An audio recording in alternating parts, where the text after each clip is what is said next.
Okay, this is the second part of lesson 4-5. And part 1 we did use substitution when doing indefinite integrals. So today we're going to start doing use substitution but with definite integrals where we actually have to evaluate and plug in our numbers.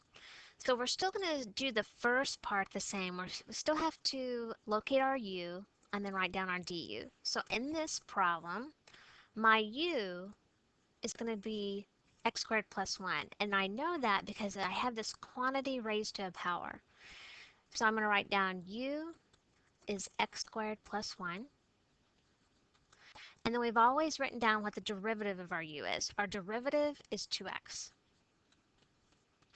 And then I'm going to look and see if everything matches up. So here's my u. Here's an x, but I'm missing a 2. So we know that we can put that 2 in there as long as I put the 1/2 out in front. Okay, so now here's my u, here's my du. And I'm going to rewrite the problem. So I have 1/2. Remember, I'm not going to write that du till at the end. I have u to the third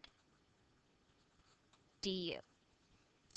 So nothing has really changed so far. So we know how to rewrite it. I could go ahead and integrate this. Before I integrate, I need to do something with these upper and lower limits. My original upper and lower limits were 0 to 1. But that's when I was in terms of x. I'm no longer in terms of x, I'm in terms of u. I'm in terms of u. So here's what we're going to do. We're going to take our u equation that we wrote down, and we're going to find out what we would get if I put 1 in and 0 in. So I'm going to write it like this. U of 1. So I'm using this equation right here, and I'm plugging 1 in. 1 squared plus 1 would equal 2. So instead of 1, I'm replacing that 1 with a 2. So my new upper limit is 2. Now I'm going to do the same thing with 0. I'm plugging 0 in. 0 squared plus 1 is 1. And my new lower limit is 1. And here's why we do this. When we use u substitution, we want to change our upper and lower limits in terms of u so that we don't have to substitute our u back in and then plug in our numbers. All right, so let me show you what I mean. I'm going to go ahead and integrate. I have 1/2. Integrate u to the third, so that would be u to the fourth over 4. So I'm going to kind of simplify that. That's 1/8 u to the fourth.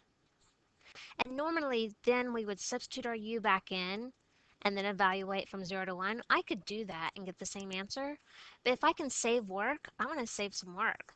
So in this case, since I changed my upper and lower limits to be in terms of u, I don't have to substitute that u back in. I can just leave it. So I'm going to evaluate that from 1 to 2. So now I have 1/8, substitute my 2 in, 2 to the fourth, minus 1/8, plug in my 1, 1 to the fourth. So 2 to the fourth, that's 16. So I have 16 over 8 minus 1/8, 15/8 is my answer. So when you change your upper and lower limits to be in terms of u, at the end you do not have to substitute your u back in to evaluate.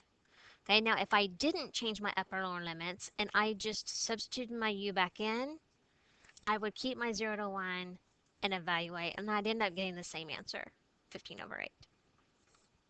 Okay, let's do another one. Example 2.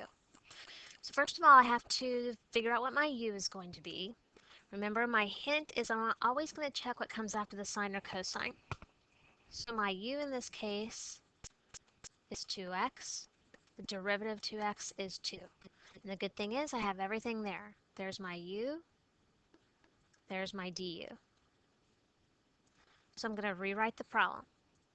I'm not going to write that 2 because that's my du. I'm going to write sine u du. Okay, instead of using pi over 6 and pi over 4, I'm going to find my new upper and lower limits. So here's my u equation, u of pi over 4. 2 times pi over 4 is 2 pi over 4 or pi over 2. So that top one, instead of pi over 4, that's going to be pi over 2. Now I'm going to plug in pi over 6. So u of pi over 6, 2 times pi over 6 is 2 pi over 6 or pi over 3.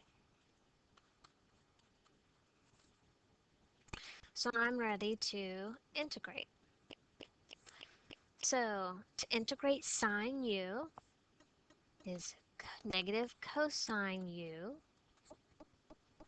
and then I'm evaluating pi over 3, pi over 2. And remember, if I change my upper and lower limits, I don't have to substitute my u back in. So now I always evaluate my top number first. So negative cosine of pi over 2 minus negative cosine pi over 3. So negative cosine of pi over 2. Pi over 2 is at 90 degrees. Cosine is my x values, so that's going to be 0.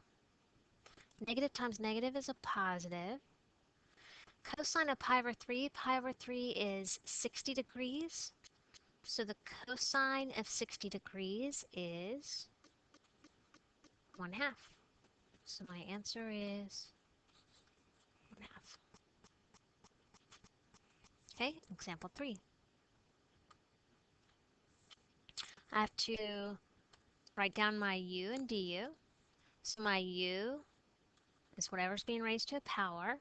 So u is x cubed plus 1. Du is 3x squared. And that's really nice because I have my 3x squared already there. So I have u, and that u is being raised to the 4th power, du. So I'm going to find my new upper and lower limits. So u of 1. I'm going to plug 1 in there. 1 cubed plus 1 is 2. So my new upper limit is 2. Now I'm going to plug 0 in. 0 cubed plus 1, 1. So my new lower limit is 1. So I'm ready to integrate. When I integrate u to the 4th, it's u to the 5th over 5. And I'm evaluating from 1 to 2. So do you see it makes it a lot easier when you don't have to substitute that back in? So now I'm going to substitute my 2 in, or evaluate my 2. 2 to the 5th over 5 minus, plug my 1 in, 1 to the 5th over 5. So 2 to the 5th is 32, so 32 over 5 minus 1 over 5, 31 over 5.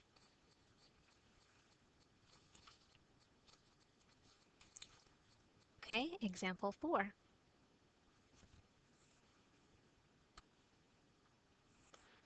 My u is going to be what's underneath my radical, so I have 1 minus x squared. My du is negative 2x. So here's my u. Here's part of my du, but I'm missing some. I'm missing the negative 2. So I can put the negative 2 there, but I need a negative 2 out in front, a negative 1/2 out in front. It's kind of hard to see. Alright, so here's my new problem. Negative 1/2. I'm not going to write this. That's my du. My u is underneath the radical, or the square root, so I'm going to write it as to the 1/2. Let's find our new upper and lower limits. So I have u to the 0, because 0 is my upper limit. 1 minus 0 squared is 1. So my new upper limit is 1. I'm going to plug negative 1 in. So u to the negative 1. 1 minus negative 1 quantity squared. That's going to give me 0. So my new lower limit is 0. And now I'm ready to integrate. So I have negative 1/2. Add 1, so 1/2 plus 2/2, that's 3/2. Divide by your new exponent or multiply by its reciprocal. And before I evaluate, I'm going to make this a little nicer. My 2's cancel. So really I have negative 1/3 u to the 3 halves, and I'm evaluating from my new upper and lower limits, 0 to 1. So now I'm going to plug 1 in. Negative 1/3, 1 to the 3 halves, minus negative 1/3, 0 to the 3 halves. So we know that anything 1 to any power is just 1. So that's negative 1/3 minus 0 times anything is 0.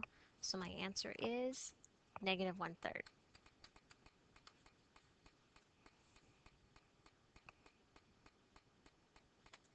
Okay, so here's what I want you to do.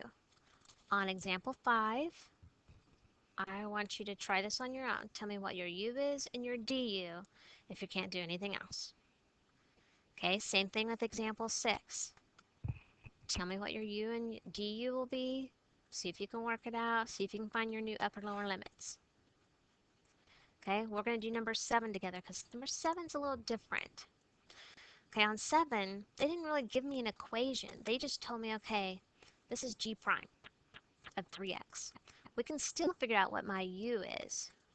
My u is going to be 3x. My du is 3. And that's good. Here's my u. Here's my du. Okay, so I have g prime of u du. Now let's find our new upper and lower limits. I have u of 3. So 3 times 3, 9. So that's going to be 9. I'm going to plug 1 in. U of 1 equals 3 times 1, 3. So that's going to be 3. So now I'm ready to integrate. Okay, if I'm integrating g prime, what would I end up with? If I'm integrating g prime, wouldn't I just end up with g of u? And then I'm evaluating from 3 to 9. So when I evaluate, I don't really have anything to evaluate other than just plug those in. So I have g of 9 minus g of 3. Now I don't know what those are equal to, so I just have to leave it like that. Okay, so you need to finish up examples 5 and 6. We'll work those together tomorrow in class to see how far you got, but I'll be checking your notes in the morning. I will see you tomorrow.